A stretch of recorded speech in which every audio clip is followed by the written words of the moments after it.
ಹೊಳೆನರಸೀಪುರ ಹಳ್ಳಿ ಮೈಸೂರು ಹೋಬಳಿಯ ಗ್ರಾಮಗಳಿಗೆ ಸಾರಿಗೆ ಬಸ್ ವ್ಯವಸ್ಥೆ ಕಲ್ಪಿಸುವಂತೆ ಒತ್ತಾಯಿಸಿ ಹೊಳೆನರಸೀಪುರ ಸಾರಿಗೆ ಸಂಸ್ಥೆ ಘಟಕದ ಮುಂದೆ ಬೇಸತ್ತು ನೂರಾರು ವಿದ್ಯಾರ್ಥಿಗಳು ಪ್ರತಿಭಟಿಸಿದರು. ಹೊಳೆನರಸೀಪುರದಿಂದ ಎಸ್ ಅಂಕನಹಳ್ಳಿ, ಆಲಗೌಡನಹಳ್ಳಿ, ಚಿಕ್ಕಕಾಡನೂರು, ಸಿ ಹಿಂದಲದಹಳ್ಳಿ, ದಾಳ ಗೌಡನಹಳ್ಳಿ, ಮೂಡಲಕೊಪ್ಪಲು, ಕಲ್ಲಹಳ್ಳಿ, ಹಳ್ಳಿ ಮೈಸೂರು ಮಾರ್ಗವಾಗಿ ಶಟಲ್ ಬಸ್ಗಳಿಗಿಲ್ಲ. ಕೈ ತೋರಿಸಿದಲ್ಲಿ ನಿಲ್ಲಿಸುವ ಹಾಗೂ ಗ್ರಾಮೀಣ ಸಾರಿಗೆ ಬಸ್ಸುಗಳಿಲ್ಲ. ಈ ಭಾಗದ ವಿದ್ಯಾರ್ಥಿಗಳು ಹೋಬಳಿ ಮಟ್ಟಕ್ಕೆ ಹಾಗೂ ತಾಲೂಕು ಕೇಂದ್ರಗಳಿಗೆ ವ್ಯಾಸಂಗ ಮಾಡಲು ದಿನನಿತ್ಯ ನೂರಾರು ವಿದ್ಯಾರ್ಥಿಗಳು ತೆರಳುತ್ತಿದ್ದು ಬಸ್ಗಳಿಲ್ಲದೆ ವಿದ್ಯಾಭ್ಯಾಸದಿಂದ ವಂಚಿತರಾಗುತ್ತಿದ್ದಾರೆ. ಇದರಿಂದ ಶಾಲಾ ಕಾಲೇಜುಗಳಿಗೆ ತೆರಳಲು ತುಂಬಾ ತೊಂದರೆಯಾಗುತ್ತಿದೆ. ಹೊಳೆನರಸೀಪುರದಿಂದ ದೊಡ್ಡಕಾಡನೂರು, ನಗರಹಳ್ಳಿ ಮಾರ್ಗವಾಗಿ ಸರಿಯಾದ ರೀತಿಯಲ್ಲಿ ಬಸ್ಗಳಿಲ್ಲ. ಬೆಳಿಗ್ಗೆ ಹಾಗೂ ಸಂಜೆ ಬರುತ್ತಿದ್ದ ಬಸ್ಗಳನ್ನು ನಿಲ್ಲಿಸುತ್ತಿಲ್ಲ. ಶಟಲ್ ಬಸ್ಗಳನ್ನು ನಿಲ್ಲಿಸದೇ ಬರುವುದರಿಂದ ವಿದ್ಯಾರ್ಥಿಗಳಿಗೆ ಹಲವು ಸಮಸ್ಯೆಗಳು ಎದುರಾಗಿದೆ. ಗ್ರಾಮೀಣ ಭಾಗದ ವಿದ್ಯಾರ್ಥಿಗಳಿಗೆ ಕೆಎಸ್ಆರ್ಟಿಸಿ ಘಟಕ ಜನಸಾಂದ್ರತೆಗೆ ಅನುಗುಣವಾಗಿ ಬಸ್ ಸೌಲಭ್ಯ ನೀಡಬೇಕು ಎಂದು ಆಗ್ರಹಿಸಿದರು.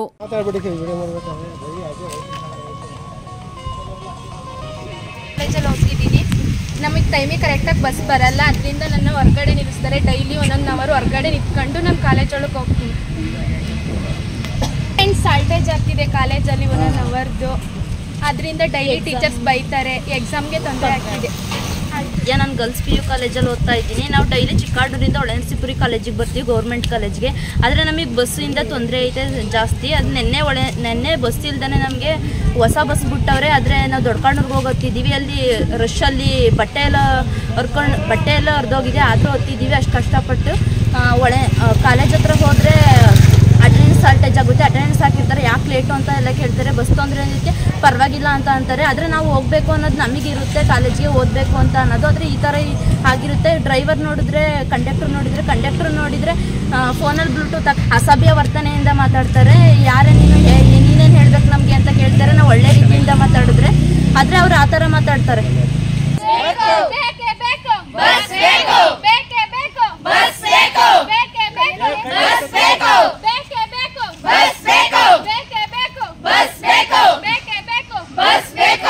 ನಮಗೆ ನಮ್ಮದು ಮೈಸೂರು ಹೈವೇ ರೋಡು ಚಿಕ್ಕಾಡನೂರು, ಅಲ್ಲಿ ನಮಗೆ ತುಂಬ ಬಸ್ ಪ್ರಾಬ್ಲಮ್ ಆಗ್ತಿದೆ. ಅಂತ ಅಂದರೆ ಸ್ಟೂಡೆಂಟ್ಸಿಗೆ ಬಸ್ ಏನು ಗೊತ್ತಿಲ್ಲ, ಅದು ಹತ್ತಕ್ಕೆ ಪ್ರಾಬ್ಲಮ್ಮು.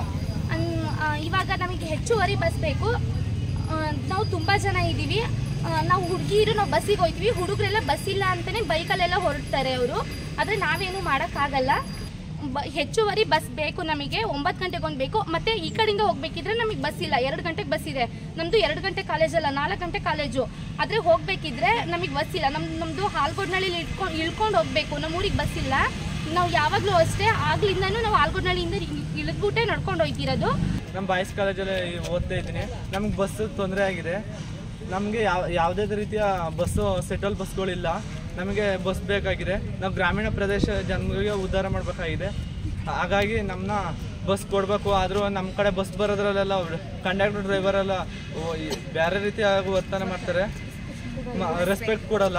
ಮತ್ತು ನೆನ್ನೆ ಬಸ್ ಬಂದಿದೆ, ಆದರೆ ಬೋರ್ಡ್ನ ಬೇರೆದು ಹಾಕವ್ರೆ, ಅದು ನಮಗೆ ನಿಲ್ಸಲ್ಲ. ಆದರೆ ಇವತ್ತು ತಿರುಪತಿ, ಹಾಸನ ಹಂಗೆ ಬೋರ್ಡ್ ಹಾಕಬರ್ತಾರೆ, ನಾವು ಅಡ್ಡಕ್ಕಾಗಲ್ಲ. ಈ ಸಂಬಂಧವಾಗಿ ಸಹಾಯಕ ಸಂಚಾರ ನಿಯಂತ್ರಣಾಧಿಕಾರಿ ಕುಮಾರ್ ಅವರು ಮಾತನಾಡಿ, ಚಾಲಕ ಮತ್ತು ನಿರ್ವಾಹಕರಿಗೆ ಈಗಾಗಲೇ ಹಲವು ಸೂಚನೆಗಳನ್ನು ನೀಡಿದ್ದೇವೆ. ವಿದ್ಯಾರ್ಥಿಗಳಿಗೆ, ಸಾರ್ವಜನಿಕರಿಗೆ ತೊಂದರೆ ಆಗದಂತೆ ನಿಲುಗಡೆ ಇರುವ ಪ್ರದೇಶಗಳಲ್ಲಿ ಬಸ್ ನಿಲ್ಲಿಸಿಕೊಂಡು ಬರಬೇಕು. ಸಾರ್ವಜನಿಕರೊಂದಿಗೆ ಅಸಭ್ಯವಾಗಿ ವರ್ತಿಸದಂತೆ ನಡೆದುಕೊಳ್ಳಬೇಕು ಎಂದು ವಿಶೇಷ ಸೂಚನೆಗಳನ್ನು ನೀಡಿದ್ದೇವೆ ಎಂದರು. ನನ್ನ ಹೆಸರು ಕುಮಾರ್ HK, ಸಹಾಯಕ ಸಂಚಾರ ನಿರೀಕ್ಷಕನಾಗಿ ಕೆಲಸ ನಿರ್ವಹಿಸ್ತಾ ಇದ್ದೀನಿ. ಇದು ಬಸ್ ನಿಲ್ಲಿಸಲ್ಲ ಅಂತ ಅಂದ್ಬಿಟ್ಟು ಇವತ್ತು ಮಕ್ಕಳೆಲ್ಲ ಬಂದು ಗಲಾಟೆ ಮಾಡಿದರು ಡಿಪೋ ಹತ್ರ. ನಾನು ಬೆಳಗ್ಗೆ ಹೇಳಿದೆ ಸರ್ ಅವ್ರಿಗೆ, ಗಾಡಿ ನಿಲ್ಸೋಕ್ಕೆ ಏರ್ಪಾಡು ಮಾಡ್ತೀವಿ. ಮತ್ತು ಕಂಡಕ್ಟರ್ ಡ್ರೈವರ್ಗೂ ನಾನು ಹೇಳಿ ಕಳಿಸ್ದೆ, ಆ ಥರ ಮಾಡಬೇಡ್ರಪ್ಪ, ಮಕ್ಕಳು ತೊಂದರೆ ಕೊಡಬೇಡಿ, ಮಕ್ಕಳಿಗೆಲ್ಲ ಅನುಕೂಲ ಮಾಡ್ಕೊಂಡು ಕರ್ಕೊಬರ್ಬೇಕು. ನೀವು ಈ ಥರ ತೊಂದರೆ ಕೊಟ್ಟರೆ ನಮ್ಮ ಮಕ್ಕಳಿಗೆ ಅವೇ ನಿಮ್ಮ ಮಕ್ಕಳೇ ಆಗಿದ್ರೆ ನೀನೇನು ಮಾಡ್ತಿದ್ರಿ ಅಂತ ಅಂದ್ಬಿಟ್ಟು ಕಂಡಕ್ಟರ್ ಡ್ರೈವರ್ಗೆ ನಾವು ಹಿತವಚನ ನೀಡಿದ್ದೀವಿ. ಇದ್ರ ಬಗ್ಗೆ ನಾನು ಡಿಪೋ ಮೇನೇಜರ್ ಗಮನಕ್ಕೆ ತಂದು ನಾನು ಏರ್ಪಾಡು ಮಾಡ್ತೀವಿ ಅಂತ ಹೇಳಿದ್ದು. ಆಗ ಇಷ್ಟ ತನಕ ಅವರು ಕೂತಿದ್ದಾರೆ. ಹಾಗಾಗಿ ಮುಂದಕ್ಕೆ ಘಟಕ ವ್ಯವಸ್ಥಾಪಕರ ಗಮನಕ್ಕೆ ಮತ್ತು ನಮ್ಮ DTO ಸಾಹೇಬರ ಗಮನಕ್ಕೆ ತಂದು ಅದನ್ನು ಸರಿಪಡಿಸ್ಕೊಡ್ತೀವಿ ಅಂತ ನಮ್ಮಲ್ಲಿ ಮನೆ. ಅನುಚಿತವಾಗಿ ವರ್ತನೆ ಮಾಡೋರಿಗೆ ಅವ್ರ ಗಮನಕ್ಕೆ ನಾನು ಹೇಳಿದ್ದೀನಿ. ನಾನು ಬೆಳಿಗ್ಗೆ ಹೇಳಿದ್ದೀನಿ ಅವ್ರಿಗೆ ಆ ಥರ ಎಲ್ಲ ಮಾತಾಡಬೇಡಿ ಅಂತ. ಆ ಥರ ಮಾತಾಡಬೇಡಿ ಅಂತ ಹೇಳಿದ್ದೀನಿ. ಇದ್ರ ಬಗ್ಗೆ ಘಟಕ ವ್ಯವಸ್ಥಾಪಕರ ಗಮನಕ್ಕೂ ತಂದಿದ್ದೀನಿ. ಅವರು ಈ ಘಟಕ ವ್ಯವಸ್ಥಾಪಕರು ಫೋನ್ ಮಾಡಿ ಹೇಳಿದ್ರು ನನಗೆ, ಅವ್ರ ಕೂಡ ಮಾತಾಡಿದ್ದೀನಿ ಸರ್ ಅಂತ ಹೇಳಿದ್ದೀನಿ. ಅದ್ರ ಬಗ್ಗೆ ಅವ್ರು ಕೂಲಂಕುಷವಾಗಿ ಪರಿಶೀಲನೆ ಮಾಡಿ ಅವ್ರಿಗೇನು ಇದು ಮಾಡಬೇಕೋ ಅದು ಮಾಡ್ತೀವಿ ಸರ್.